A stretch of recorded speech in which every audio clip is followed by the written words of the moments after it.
రే, నీకోసం ఎదురు చూస్తున్నాను రా. ఏమైంది? చెక్ తీసుకుందా?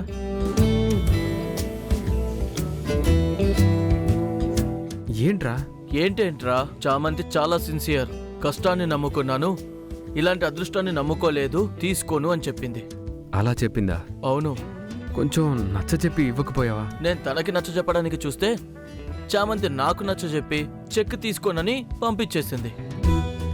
అరే ప్రేమ్, ఈ రోజుల్లో అలాంటి అమ్మాయి ఉండడం కష్టం రా. ఆ అమ్మాయి చాలా గ్రేట్. వస్తాను రా.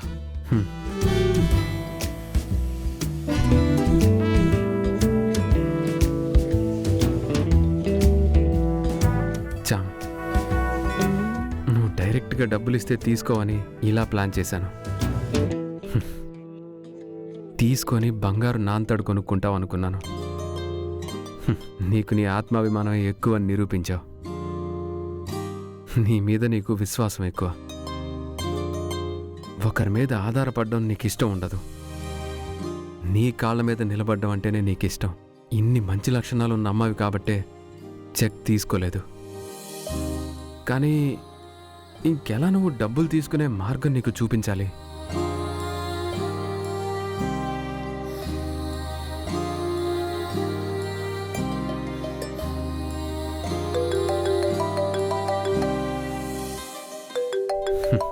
నువ్వే చేస్తున్నావా? ప్రేమ్ బాబు ఎక్కడున్నారు? నేను బయటే ఉన్నాను చామ్. ఈరోజు బార్ ఎగ్జామ్ ఉంది.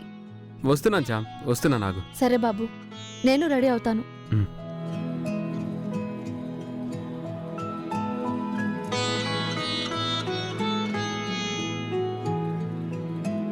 దీని గురించి తర్వాత ఆలోచిద్దాం.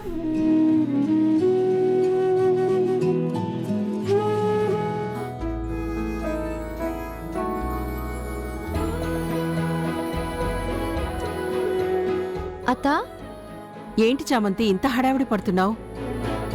ఈరోజు బార్ ఎగ్జామ్ ఉందత్తా, రాయడానికి వెళ్ళాలి. ఓ, చెప్పావు కదా. పాస్ అయిపోయానంటే ఇక నేను కేసులు వాదించుకోవడానికి రెడీ అయిపోయినట్టే అత్తా. మా నాన్న కేసు తీసుకుంటాను, నాన్నని బయటకు వచ్చేలా చేస్తాను. నువ్వు ఖచ్చితంగా పాస్ అయ్యే తీరుతావు చామంతి. నీ పట్టుదలే నిన్ను పాస్ అయ్యేలా చేస్తుంది. తప్పకుండా మీ నాన్నగారిని నిర్దోషి అని నువ్వు నిరూపించి బయటికి తీసుకొనొస్తావు. అసలు దోషులెవరో తేల్చి వాళ్ళని లోపలికి పంపిస్తావు. వెళ్ళు, బాగా రాయ్. నేను కూరగాయల మార్కెట్కి వెళ్తున్నాను. సరే అత్తా. అత్త ఆగు, నన్ను దీవించత్తా.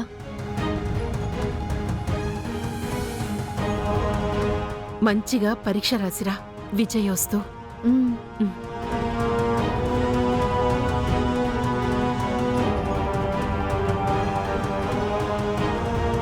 ఓరి నాయనా, మా నాన్న బయటకు వచ్చాడంటే ఇంకేమన్నా ఉందా?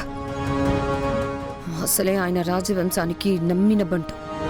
వాళ్ళ కాళ్ళ కింద చెప్పులా బ్రతకడానికి ఇష్టపడతాడు, కానీ కూతురు యువరాన్ని అవ్వడానికి అస్సలు ఒప్పుకోడు.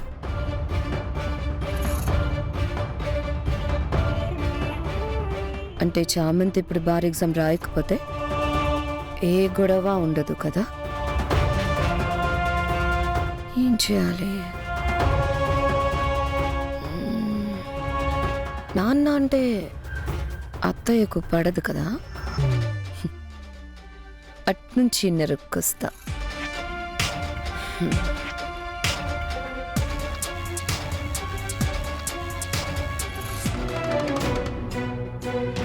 అత్తయ్య, అత్తయ్య. ఏమైంది రోజా?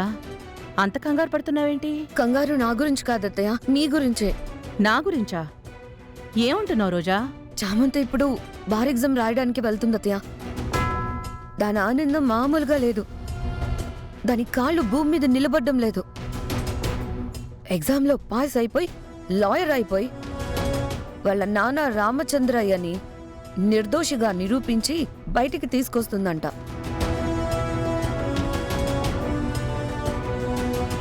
వాళ్ళ నాన్నని ఎవరైతే జైలుకి పంపించారో వాళ్ళ సంగతి చూస్తుందంట. ఎవరితో చెప్తోంది? చంద్రికకి చెప్తుంటే విన్నాను అత్తయ్య. ఇంకా చాలా చెప్పింది. ఏం చెప్పింది? అసలు ఆ రాజావారు రాణివారు చనిపోవడానికి కారణం వాళ్ళెవరో అంట.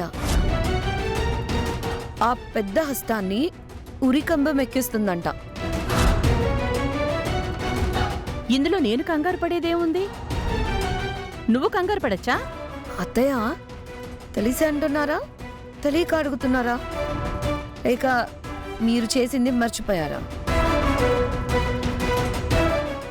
దేని గురించి? ఆ రామచంద్రయ్య అంటే మీకు గిట్టదన్నది నిజం కాదా?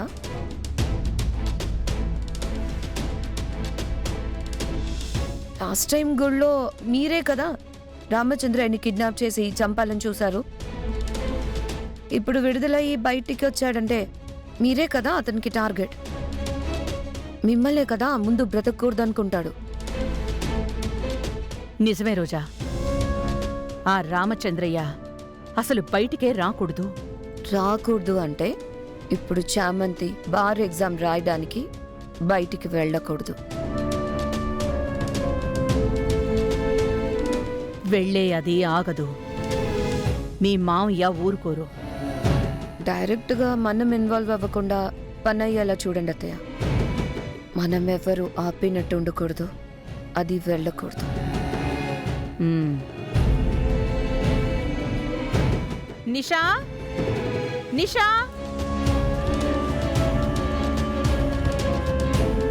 ఏంటంటీ? నువ్వు బార్ ఎగ్జామ్ రాస్తున్నావా? ఇంకొంచెం సేపట్లో బయలుదేరుతానంటీ. ఎందుకలా అడుగుతున్నారు? ఏం లేదు, నువ్వు రాస్తే చామంతి రాస్తుంది. పనిదానికి నీకు తేడా అనేది లేకుండా పోతుంది. అదే నా బాధ. నాకు కూడా బాధగానే ఉందాంటీ.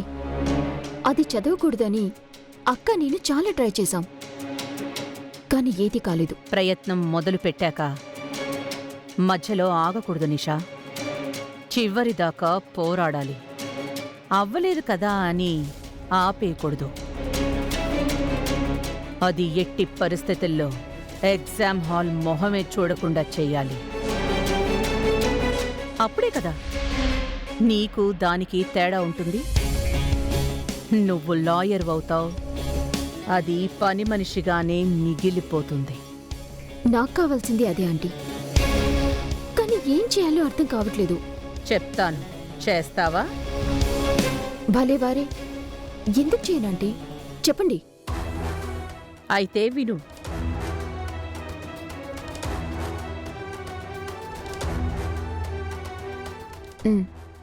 ఫిక్స్ అయిపోండి ఆంటీ, అది బార్ ఎగ్జామ్కి వెళ్ళదు.